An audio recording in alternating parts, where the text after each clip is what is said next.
Bom, de início eu queria registrar realmente meu contentamento enorme em integrar esse time do Instituto Arqueológico, né, que é o pai de todos os nossos institutos estaduais e principalmente municipais aqui. E queria dizer que eu divido essa vaga com Garanhuns, né? Eu tenho a alegria de ter a companhia da minha conterrânea Fernanda Ivo. Acredito que é a única garanhuense atualmente, né, no quadro de sócios, mas já tivemos na presidência o pastor Jerônimo Gueiros, né, durante um bom tempo, e a pessoa que eu mais admiro em Garanhuns, que é o Huber van der Linden, também já publicou na revista, então para mim existe uma responsabilidade ainda maior, né, de dividir com eles esse lugar. E Igor, agradeço imensamente.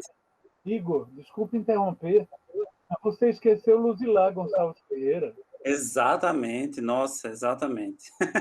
Primeira presidente, né, e tudo. Minha amiga pessoal. Em relação ao que aconteceu em Garanhuns, ao que vem acontecendo, o nosso instituto é filho, na verdade, dessa causa. Eu até tive a oportunidade de conversar isso com o George lá. Queria novamente agradecer a George a disponibilidade de se fazer presente lá em Garanhuns nesse momento, porque a discussão é histórica, né, mas ela infelizmente descambou também para uma dimensão de política, e no caso de Garanhuns, de política de aldeia, e os argumentos históricos não estão prevalecendo, que não é uma exclusividade de Garanhuns, mas o que acontece atualmente em Garanhuns é que lá se confunde o momento em que o município surge, né? Há uma resistência enorme, principalmente da parte de uma corrente política, em aceitar que o município surge com a vila, e lá, inclusive, foi feito o centenário da cidade, em 1979, desde essa data que o nosso município vem comemorando a data realmente de elevação à categoria de cidade. E o nosso pleito do Instituto, o próprio Instituto, como eu disse, é filho dessa causa, é de trazer isso à discussão, né, evidenciar que, na realidade, o município vem com a vila em 1811, e que o título de cidade, àquela altura, em 1879, era meramente honorífico.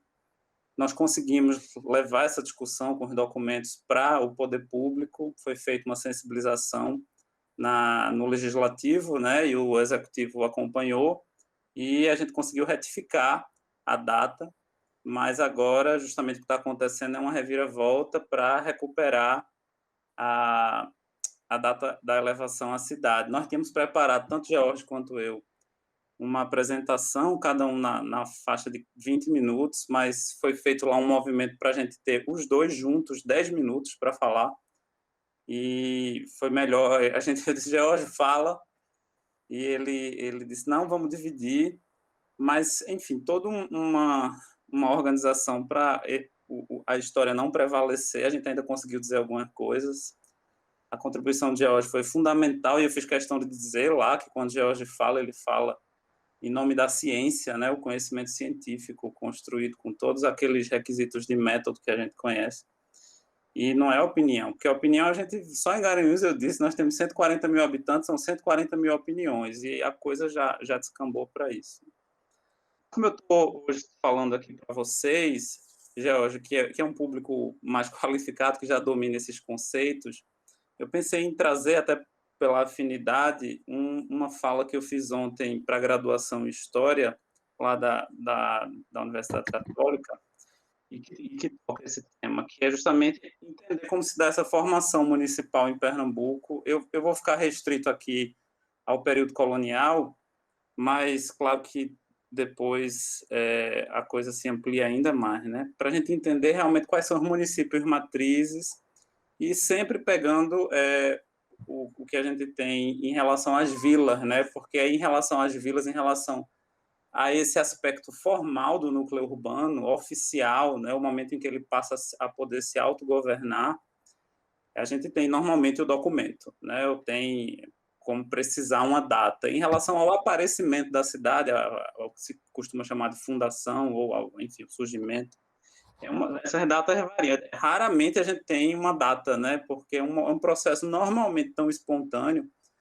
Raras são as cidades em que há um ato assim oficial de fundação ou até um planejamento urbano, né? E aí eu preferi ficar na formação municipal, que é um reflexo de como estava esse panorama urbano para a gente, mas não é um reflexo preciso, porque já havia muito mais núcleos urbanos do que municipalidade. Aí eu começo trazendo aqui, já na carta de doação, quando o rei João III, ele transfere para Duarte Coelho essa... Deixa eu iniciar o tempo aqui, para não me exceder. Ele transfere para Duarte Coelho essa prerrogativa, que era uma prerrogativa régia de conceder autonomia municipal, e isso é muito claro no parágrafo 4 da carta de doação. Ele diz que o capitão donatário pode fazer vilas em todas e quaisquer povoações, justamente com requisitos que qualquer município precisa ter: um território, que é o termo, jurisdição, que é a capacidade de governar esse território, além das liberdades e insígnias, enfim, títulos e tudo que cada uma dessas vilas poderia ter.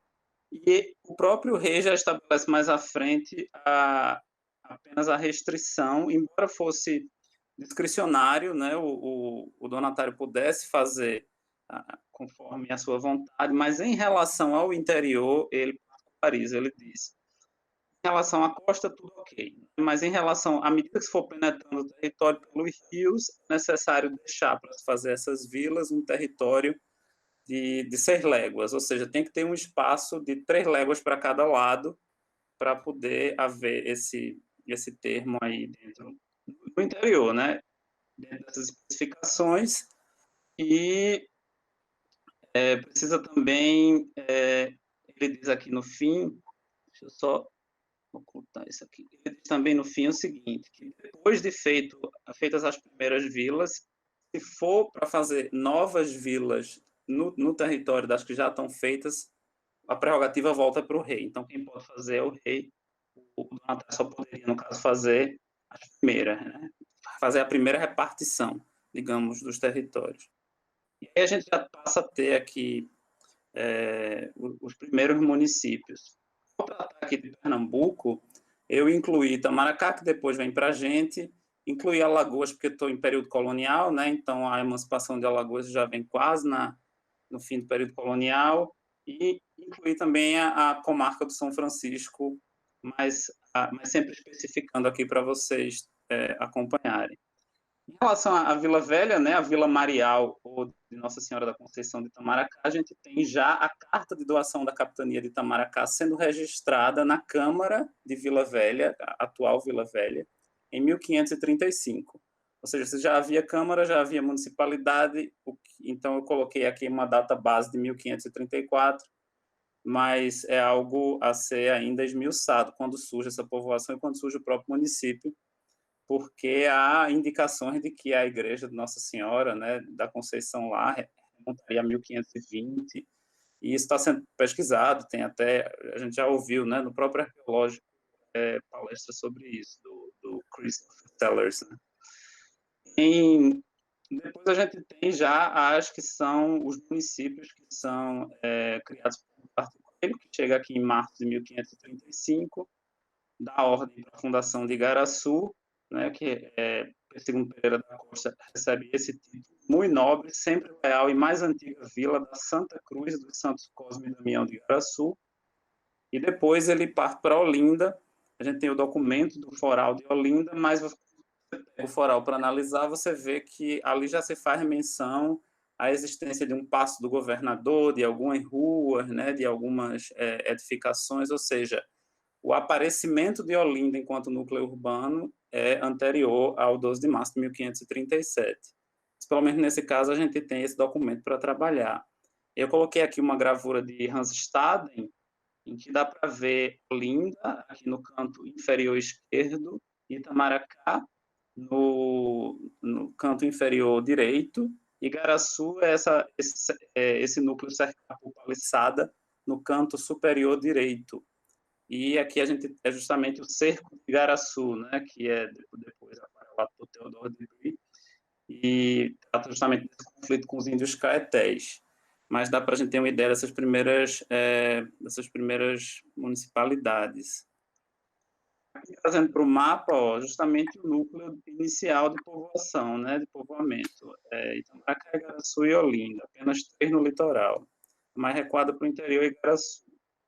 E à medida que o tempo vai passando, a gente vai encontrando, dentro dessa discricionariedade do donatário, dos seus descendentes, como é que ele resolve ir trabalhando esse conceito dos municípios. Tem um documento muito interessante que está no livro do Mosteiro de São Bento, que é o momento em que Jorge de Albuquerque, que é o neto, né, de Duarte Coelho, ele tratando lá com os monges, ele estabelece como critério que cada povoação que tiver pelo menos 100 moradores no interior, e por bem que se chame vila, então ele estabelece esse critério de 100 moradores, e ele diz que o nome será posto pelos religiosos, mas que seria uma condição que as novas vilas tivessem o mosteiro, né? Tivesse pelo menos essa assistência religiosa aí prestada, nesse caso, pelos beneditinos. E esse mapa é conhecido, né, da gente, também um mapa quientista, do primeiro século, e que dá para ver muito bem Olinda já bem, né, bem próxima daquela descrição que a gente encontra no Diálogo das Grandezas, uma pequena Lisboa, já bem, bem ampla, e o Porto, né, aqui no Recife.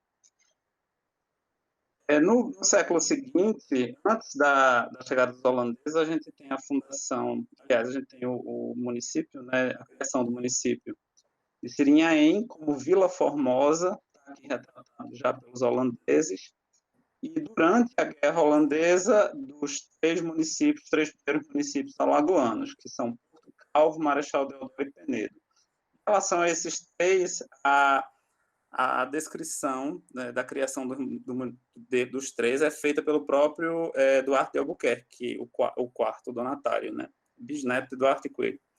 E ele diz, nas Memórias da Guerra, ele diz que criou a povoação, na povoação de Porto Calvo, até o nome de Vila de Bom Sucesso, seria sido criado em 12 de abril de 1636, termo e jurisdição, conforme os e privilégios que são aqueles mesmos ainda dados ao primeiro donatário, que tinha do rei para fazer as que lhe parecesse. Fez também isso com as povoações de Alagoas do Sul, que é Santa Maria Madalena, né, atual Marechal Deodoro, e a povoação do Rio de São Francisco, que passa a ser São Francisco, a Vila de São Francisco do Penedo. Já após, né, a expulsão dos holandeses, a gente tem o aparecimento de Goiânia como município em Itamaracá, mas num contexto muito específico de disputa por qual vai ser a capital. E isso foi essa disputa que era muito nebulosa, e mesmo na literatura municipal sobre Goiânia a gente vê de maneira muito nebulosa, foi muito bem trabalhada recentemente numa dissertação de mestrado por essa moça Luciana de Carvalho Barbalho, que levou isso para o curso de História da UFPB. Eu recomendo para quem tiver interesse. Mas no caso de Goiânia, é uma autonomia que ela perde depois recupera já no século XVIII. Mas o que a gente tem nesse momento aqui, como todos os confrades sabem, é um período muito difícil do ponto de vista da colonização, porque inicialmente, aí nessa parte, de 1630 a 1654, a gente tem a presença dos holandeses, e depois, no interior, depois não, concomitantemente, mas passa a ser o objeto de uma nova guerra, é o Quilombo dos Palmares, né, ocupando todo o interior de Alagoas e parte do interior de Pernambuco, inclusive chegando a Garanhuns, havia um núcleo lá. E, enfim, diante da própria restauração e depois com a destruição do Quilombo, há um movimento do Estado português de se fazer presente no interior, mas esse movimento não se dá, pelo menos em Pernambuco, pela forma de ereção ou criação de vilas, né? Há uma série de cartas régias e determinações reais ou do próprio governador para o Estado chegar através das freguesias, através da criação de julgados, né, núcleos judiciais, mas não havia interesse, já começa a não haver interesse em dotar esses núcleos de autonomia, justamente porque a gente está aí, né, principalmente no século seguinte, vivendo o auge do período aurífero. Então, não há interesse em dar voz à colônia, né? A ideia é realmente uma ideia de reforçar controle, e é justamente por isso que a gente tem a criação de tão poucas municipalidades no século seguinte. A gente vê aqui pelo mapa que os nossos municípios continuam concentrados no litoral e zona da mata, né? A não ser o que está mais ao interior é Penedo, e é justamente por isso que o território da Vila do Penedo abrange praticamente todo o interior da capitania de Pernambuco, inclusive Garanhuns, inclusive o atual sertão de Pernambuco. O termo do Penedo é todas as terras banhadas pelo Rio de São Francisco e por seus afluentes. Aí pega Moxotó, Pajeú, Trapiá, Brígida, enfim, talvez o município com maior termo, né? Maior território. Esse óleo sobre tela, com certeza vocês conhecem, está na Pinacoteca de Igaraçu, e dá para a gente uma ideia desses municípios litorâneos, né? Dá para ver Goiânia, no alto, e Itamaracá, logo em seguida Igaraçu, Olinda e, por último, Recife.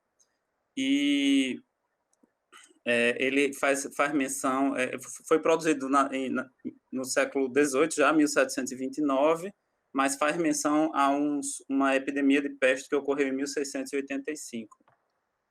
A gente chega no século XVIII já com o caso do Recife, que é um caso muito específico, porque o Recife, do ponto de vista da legislação portuguesa, ele se torna município em 1709, justamente no contexto da Guerra dos Mascates, enfrentando resistência de Olinda. Mas o Recife já havia sido capital do Brasil holandês, com uma Câmara de Escabinos funcionando, e, enfim, tinha características de um município, digamos assim, sob a legislação holandesa durante o período da ocupação. E tanto é, né, que depois ele também, a legislação portuguesa, o rei acaba reconhecendo isso. Mas sobre isso eu não vou entrar em detalhes, porque é um tema muito mais amplo, e acho que George pode falar melhor, até bem melhor do que eu passo para vocês. A gente vai ter ainda nesse século XVIII, a criação da Vila da Barra do São Francisco das Chagas, a Vila de São Francisco das Chagas da Barra do Rio Grande, que é a Vila da Barra, lá na comarca de São Francisco, atual oeste baiano, né? Por isso que eu botei aqui Bahia dolorosamente, mas botei Bahia. E a gente vai ter um movimento de criação de várias municipalidades a partir enfim, do Diretório Pombalino, né? Enfim, sob o influxo mesmo da gestão do Marquês de Pombal, que determina realmente a conversão dessas aldeias em vilas, em municípios, a transformação dos índios em vassalos úteis, todo aquele contexto que a gente conhece, que vai como uma forma também de reforçar esse controle sobre a colônia e diminuir o controle exercido pelas ordens religiosas que são expulsas, né? Inicialmente os jesuítas e depois as outras. É um processo um pouco traumático, essas são as vilas reais de índios, né? E é um pouco traumático porque havia muito mais aldeias, pelo menos desde a década de 1670, que o São Francisco estava cheio de missões. A gente tem a relação, né, do Frei Martinho de Nantes e tudo, mas é feito primeiro um preparo do território, muitas aldeias são unidas, né, e no final se chega a esses municípios, que é Assunção e Santa Maria, em 1761, municípios depois desaparecidos, porque eles ficavam nas ilhas e houve uma grande enchente no São Francisco que enfim, inundou as sedes municipais, não perdeu o objeto, mas a gente pode considerar que essas autonomias municipais elas foram herdadas, no caso de Assunção por Cabrobó e no caso de Santa Maria por Santa Maria da Boa Vista, que estão no continente, né? A gente tem Simbres em 1762, aqui o Senado de Simbres, ainda de pé, e que depois cede a sede do município para a povoação de Pesqueira, né? E Simbres passa a ser só um distrito, mas era a antiga sede municipal. E Atalaia, em Alagoas, que é de 1764, que está diretamente associada à figura de Domingos Jorge Velho, foi ele que fundou, né, o Arraial de Brotas, e depois ela se torna o município, digamos assim, nesse contexto do Quilombo dos Palmares. Outros lugares que já existiam, mas que não tinham ainda condições, segundo os ouvidores que foram encarregados de criar essas vilas, não tinham condições de ser municípios, foram Águas Belas, Porto Real, em Alagoas, e Barreiros. E, no caso delas, elas são eretas como lugares ou povoações, e tem o título de real também, Real Povoação de Águas Belas, Real Povoação de Porto Real e Real Povoação de Barreiros. Mas não tem autonomia municipal. É uma figura que é até difícil de explicar, mas eu estou me debruçando sobre ela também agora no mestrado. Em que consistiam essas povoações, se ela tinha algum tipo de autonomia administrativa. Eu estou estudando especificamente Águas Belas, porque me toca diretamente. No final, Águas Belas acabou sendo submetida como povoação a Garanhuns. E a gente tem, em 1799, a Vila Real de São José do Poxim, que essa também perde depois a autonomia para um distrito que é Coruripe, hoje lá é Coruripe, Poxim é um povoado. Então, aqui a gente já vê essa presença formal, né, do Estado por meio dos municípios chegando no interior, mas ainda de maneira muito esparsa. Praticamente só Simbres, Assunção e Santa Maria, e a Vila da Barra, que não coube no mapa aqui. E, por último, para chegar no caso de Garanhuns, que, enfim, é o que eu queria trazer para vocês, a gente tem a criação desses municípios oitocentistas aqui se dá diretamente sob o influxo do governo de Caetano Pinto de Miranda Montenegro, o governador expulso pelos, combatido pelos revolucionários. Mas o Caetano, ele vem de Mato Grosso pelo interior, beirando o Rio São Francisco, ele chega aí a Flores, e ele era um jurista de formação e passa um tempão à frente do governo de Pernambuco, inclusive muito mais que os antecessores, e ele faz várias propostas ao príncipe regente, que depois transmigra para o Brasil, ou foge para cá. Ele faz várias propostas de organização administrativa do Estado, entre elas a criação da Comarca do Sertão, junto com a criação da Comarca, ele cria primeiro a Vila de Anadia, que fica em Alagoas, né, enfim, o rei cria, né, a pedido dele. Depois o rei cria a Comarca do Sertão, e no ato de criação da Comarca do Sertão, já também erege em vila duas povoações, que é Flores e Pilão Arcado. Pilão Arcado depois foi inundada, né, pela represa de Sobradinho, mas está também na Bahia. E, enfim, por proposta dele também são criadas no atual Pernambuco, Garanhuns em março de 1811, e em julho, de uma tacada só, Cabo de Santo Agostinho, Limoeiro, Paudalho e Vitória de Santo Antão. Ainda para concluir esse período colonial, a gente tem a criação de mais dois municípios em Alagoas, em 1815, que é Maceió e Porto de Pedras, e na comarca do São Francisco, Campo Largo, atual Cotegipe, na Bahia, em 1820. Esse aqui, nesse slide ainda, um bico de pena feito sobre Garanhuns, por Ruber van der Linden, em que a gente vê a Casa de Câmara, né, a Casa de Câmara em cima e a cadeia embaixo, o Pelourinho, e aqui no canto esquerdo da foto tem a antiga matriz de Garanhuns. Essa representação seria do lugar, para quem conhece Garanhuns, ali onde hoje está Ferreira Costa, que tem um largo na frente, foi ali que a povoação começou. E a Casa de Câmara ficava confinante com o atual edifício de Ferreira Costa. Aqui é a Casa de Câmara e Cadeia de Flores, que já é também uma construção posterior, né? Mas se mantém como prefeitura, acredito que como museu também, e é bem imponente. O caso de Garanhuns é esse. A Carta Régia é a Carta Régia de 10 de março de 1811. Houve um pedido, essa documentação está toda no Arquivo Nacional, eu mandei buscar. Houve um pedido feito pelas lideranças locais ao ouvidor da Comarca do Sertão recém-criada, o primeiro ouvidor, que depois, inclusive, chega a morrer sob suspeita de envenenamento. E esse ouvidor provoca o governador Caetano Pinto, que provoca o príncipe regente, futuro Dom João VI, e o príncipe regente, enfim, erege em Vila Garanhuns, com todas as condições necessárias para o município, um termo, né, com uma quantidade de vereadores eleitos, com a quantidade de juízes, oficiais da Câmara, rendas próprias, chega a discriminar quais vão ser as rendas. Ele fala em bebidas espirituosas, a taxação de bebidas espirituosas, que eram as bebidas alcoólicas, e aqui é o mapa, né, já vendo a interiorização desse processo de criação de vilas, a transcrição da carta, que tem basicamente isso que eu falei para vocês, e esse segundo momento que acontece já sob a égide do Império, né, em que o Barão de Nazaré visita Garanhuns em 1878, o trem estava se dirigindo para lá, já era uma estância climática, já era um destino de turismo sanatorial, ele vai para lá doente, se cura, ele era deputado, quando ele chega aqui, ele faz a proposta de que a sede municipal seja alçada à categoria de cidade. E até rola uma discussão na Assembleia Legislativa, porque o deputado Cisneros pergunta, né, eu não sei qual é a utilidade que pode advir para uma localidade pela categoria menor ou maior que se lhe dê, porque o município já estava criado, mas chamar de cidade ou não chamar, a essa altura, o que é que significa?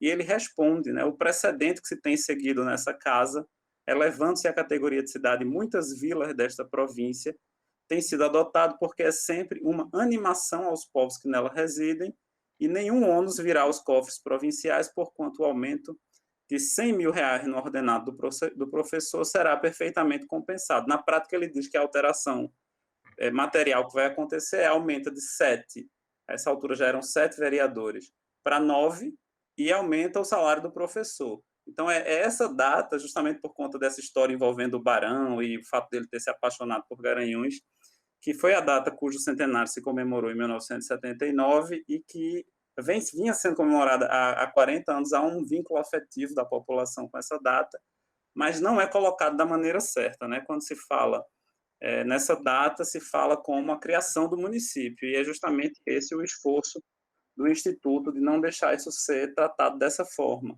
Tanto que não faz o menor sentido, eu trouxe aqui os municípios filhos de Garanhuns, né? Olha, Correntes, há uma primeira criação do município de Correntes em 1848, depois ela é anulada e há uma nova criação já depois da elevação à cidade.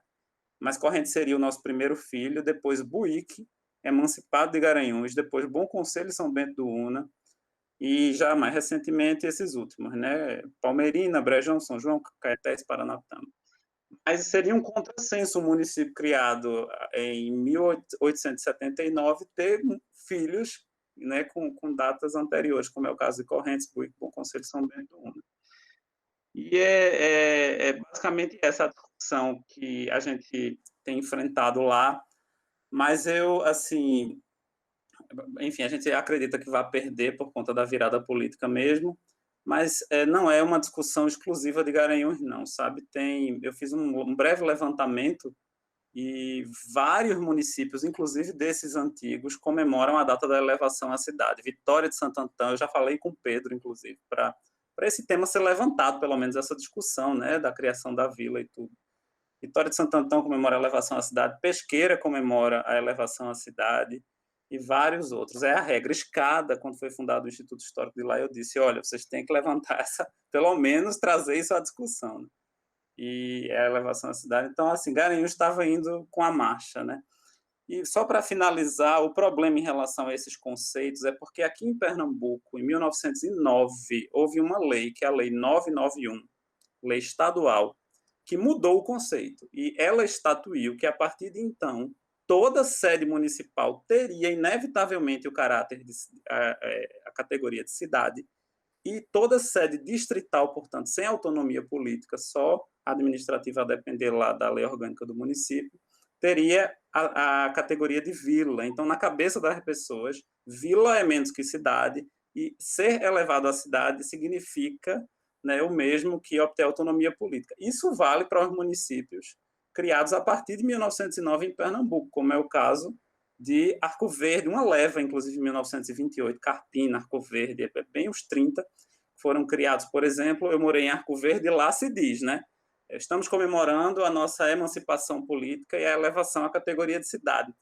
Nesse caso, dá no mesmo, mas antes não era assim que funcionava.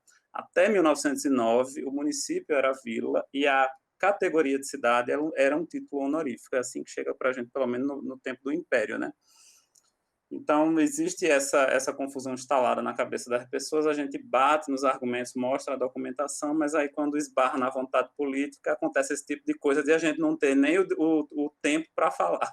Eu fiquei extremamente constrangido por George e todos nós do Instituto, mas ficamos muito felizes e agradecidos pela contribuição que ele deu, porque é isso, né? Ciência é ciência, opinião é opinião.